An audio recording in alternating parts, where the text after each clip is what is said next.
Assalamualaikum dan selamat sejahtera anak-anak murid semua. Mari kita belajar Bahasa Melayu tahun 5. Tajuk pada hari ini ialah Tanggungjawab Warga Sekolah. Objektif yang ingin dicapai pada hari ini ialah murid-murid dapat membina ayat seruan dan ayat perintah mengikut konteks. Kemahiran pada hari ini ialah kemahiran tata bahasa. Cikgu harap anak-anak murid semua telah pun bersedia. Dalam gambar, cikgu rasa kamu pasti mengenali, mungkin ada yang sebaya dengan kamu.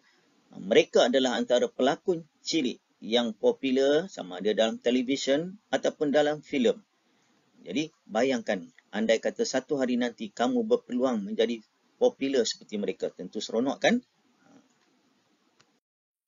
Ini cikgu nak fokuskan kepada teknik main peranan. Cuba dengar betul-betul apa yang perlu kamu lakukan. Teknik main peranan ini bermaksud teknik yang melibatkan gambaran-gambaran murid terhadap sesuatu situasi atau keadaan dan melakonkannya tanpa sebarang bantuan skrip. Tak ada bantuan skrip, idea kamu sendiri. Lakonannya adalah lakonan secara spontan. Guru akan bagi kamu situasi dan kamu akan cuba lakonkan bersama dengan rakan-rakan kamu. Lihat buku teks, tengok tajuk atas dia tu Tanggungjawab Warga Sekolah. Warga sekolah maksudnya semua sekali. Bukan murid dengan guru saja. Warga sekolah ni pengawal keselamatan, pengusaha kantin, tukang kebun, pencuci dan sebagainya lah. Itu maksudnya tanggungjawab warga sekolah semua sekali. Ya. Kita tengok dulu petikan ni. Cikgu Mariam meminta beberapa orang murid melakukan aktiviti main peranan. Cikgu dah terang tadi. Main peranan berpandukan gambar. Murid yang lain perlu meneka situasi main peranan tersebut. Ini kalau boleh bersemuka lah. Contohnya, satu hari nanti kamu akan pergi ke sekolah. InsyaAllah murid tahap 2 pada 8 November. Seperti yang kerajaan baru umumkan pada hari ini. Okey, kita tengok yang pertama. Murid-murid, sila beratur. Jagalah disiplin kamu di mana-mana sahaja. Ini situasi di kantin. Dialog makcik kantin tu. Apa? Nah, cuba sambungkan. Cuba kamu teka apakah dialog yang sesuai makcik kantin tu nak cakap. Ataupun pengusaha kantin tu. Yang kedua pula tengok gambar. Main peranan ni situasi seorang jatuh. Seorang lagi menghampiri rakannya.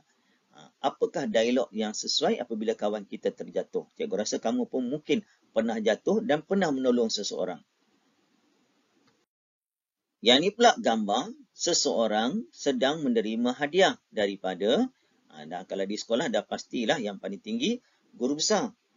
Apakah dialog guru besar akan bercakap ketika menyampaikan hadiah? Yang di sebelah ni pula, mungkin guru atau guru bertugas, mungkin guru disiplin yang berhadapan dengan murid ketika situasi nyanyian lagu kebangsaan ataupun lagu negeri masing-masing. Apakah dialog yang akan guru ni sampaikan? Cuba kamu fikir-fikirkan. Fokus pada hari ini, cikgu bagi tahu tadi ada dua, ayat seruan dan ayat perintah. Kita lihat terlebih dahulu apa yang dikatakan ayat seruan. Dia ada kata seru, kalau kata seru, di perkataan saja. Kalau ayat, ayat yang penuh, ayat yang lengkap. Okay. Ayat seruan ialah ayat yang diucapkan dengan nada atau intonasi seru untuk tujuan melahirkan sesuatu keadaan perasaan seperti takut, marah, takjub, geram, sakit dan sebagainya. Ayat kita kadang-kadang sama je ayat tu, tetapi nada intonasi tu akan berbeza. Okay. Ini untuk lebih jelas, kata seru dan ayatnya sebagai contoh ayat seruan. Contoh kata seru. Wah, dia menunjukkan perasaan hairan, terkejut, gembira. Cikgu ambil contoh. Wah, besarnya rumah awak. Contoh. Oh, oh ni dia terkejut. Oh, awak pun ada di sini. Contoh. Oh, kalau amboi ni perasaan hairan ataupun mengejek. Dia ada dua. Amboi. Contohnya, amboi cantiknya awak hari ni. Lagi satu dia mengejek, amboi. Contoh kawan tanya kamu, 2 darab 2 berapa? Amboi, itu pun tak tahu. Itu dia macam mengejek. Amboi. Aduh, semua orang tahu dah. Cikgu rasa aduh. Aduh ni perasaan sakit. Aduh, sakitnya kakiku. Aduh. Cis. Ni dalam dialog biasa kamu sebut. Dan dalam cerita P. Ramlee, hantu dengan hanjibat dan sebagainya. Cis. Perasaan benci, marah, jijik. Cis. Cis. Kalau kau berani, mari lawan. Contoh, cabar seseorang. Cis. Nah, perasaan memberi sesuatu dengan marah. Contohnya, nah. Contoh kawan kata, pulangkan kembali pemadam yang awak pinjam. Nah, ambil balik. Contoh, nah. Wahai, wahai ni nada dia lembut. Wahai ni orang tua-tua dulu, nenek moyang kita lebih suka wahai. Dia lebih suka menasihat. Wahai cucu-cucu nenek. Dia kena. Kalau seorang sultan dengan isterinya pemaisuri. Wahai pemaisuriku, wahai adindaku. Wahai ni dia lembut. Menunjukkan perasaan sayu, sayang, merayu, menarik perhatian. Itu wahai. Kalau kamu nak pujuk adik kamu, wahai adik kakak yang comel ni, jangan ganggu kakak, boleh tak? Wahai. Cuba kamu amalkan. Dan yang terakhir, syabas. Syabas ni lebih kurang sama macam tahniah. Syabas, tahniah. Perasaan puas, gembira, memuji, mengucapkan tahniah. Biasa kawan dapat nombor 1, kawan menang olahragawan, kawan menang pertandingan apa-apa, tahniah kerana awak memenangi sesuatu. Berbeza, kalau takziah, lebih kepada kematian ataupun kemalangan ataupun kecelakaan. Itu takziah, jangan tersilap pula. Kalau kamu dapat berita nenek rakan kamu meninggal, kamu kena ucap takziah. Jangan kamu kata tahniah nenek kamu meninggal pula. Ada lempah kamu nanti. Jangan tersilap. Okay, itu contoh kata seru. Sekarang lihat pula definisi bagi ayat perintah. Ayat perintah ialah ayat yang diucapkan dengan tujuan untuk menimbulkan sesuatu tindakan. Ayat ini dibahagikan kepada 4 jenis, iaitu ayat suruhan, ayat silaan, ayat larangan, dan ayat permintaan. Ikut kepada situasi. Itu maksudnya ayat perintah. Untuk lebih jelas, lihat contoh ayat perintah. Ayat suruhan. Contoh perkataan ini, ambilkan, buatkan. Contoh nombor 1. Poskan surat ini sekarang juga. Nombor 2. Ambilkan abang kasut itu. Itu maksudnya suruh buat, suruhan. Tengok ni pula, larangan. Larangan dia ada 2. 1 kita guna jangan, 1 usah. Cuma jangan ni dia agak kasar. Tapi usah ni dia agak lembut sedikit. Jangan bermain di sini. Jangan, kena tegaskan. Kalau usah dikenang peristiwa itu. Kita tak nak dia ingat lagi. Usah dikenang peristiwa itu. Contoh, seseorang yang kematian, contoh COVID dan sebagainya. Usah dikenang perkara itu, contoh. Okay. Yang ketiga, silaan. Silaan ni ada 2. Jemput ataupun sila. Contoh nombor 1. Jemput makan Suria. Contoh. Nombor 2, sila. Sila baca surat ini. Dia macam bagi arahan tetapi nada dia agak lembut sikit. Okay. Nombor 4, permintaan. Permintaan ni ada 3 kita boleh gunakan. Harap, minta, tolong. Contoh nombor 1, ayat dia. Harap kamu dapat hadir nanti. Kita harap dia akan dapat hadir. Contoh kamu jemput kawan ke majlis hari jadi kamu. Harap dapat hadir ke majlis hari jadi saya. Kita berharap. Nombor 2, kita boleh jadi jenis. Tolong hantarkan bungkusan ini. Permintaan. Tolong. Kalau kita nak minta seseorang, kita gunakan perkataan. Tolong hantar buku ini ke meja guru. Jadi, itu kategori ayat perintah. Boleh lihat dalam gambar ni, apa yang tak kena tentang ayat ni. Dia tertulis, tolong jangan pijak saya nanti saya mati. Ini biasa kamu tengok kat luar.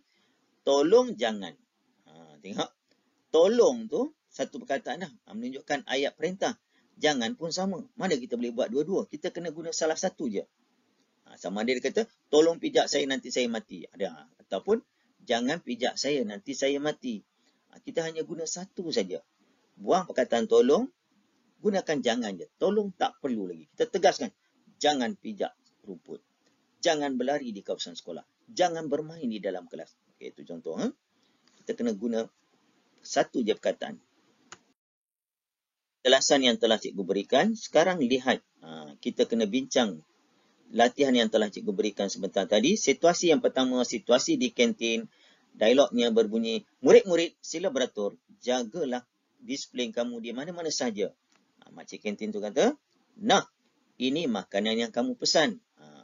Bila murid beri, nah, ini makanan yang kamu pesan. Itu yang pertama. Situasi yang kedua, murid jatuh. Rakan datang tolong. Contoh, dia kata, aduh, sakitnya kaki saya. Yang jatuh berkata, yang datang menolong dia kata, mari saya bantu kamu bangun semula. Ini rakan yang bagus. Bila nampak kawan jatuh, tolong, bukan mengejek. Semasa pemberian hadiah, penyampaian hadiah. Okay, guru besar akan bercakap begini. Bila kita menang, guru besar kata, tahniah, kamu terpilih menerima anugerah olaragawan sekolah pada kali ini. Tahniah guru besar ucapkan. Boleh gunakan syabas pun boleh. Okay? Olaragawan maksudnya atlet, sama dia lebih lelaki yang memenangi biasanya pingat emas melebihi daripada 2 ataupun 3, 100, 200 lompat jauh macam tu. InsyaAllah tahun depan kita doakan. Ketika perhimpunan rasmi, guru bertugas ataupun guru disiplin katnya, wah, kamu semua sangat disiplin ketika menyanyikan lagu negaraku. Puji. Dia kata, wah, dia kagum. Dia gunakan kata seru, ayat seruan di sini.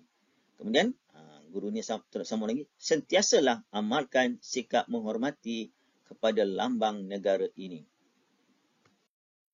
Sebagai rumusan dan kesimpulan apa yang kita belajar pada hari ini, tajuknya itu tanggungjawab warga sekolah. Cikgu dah penjelaskan, warga sekolah semua sekali, guru, murid, guru besar, penolong kanan, makcik kantin, pakcik jaga dan sebagainya.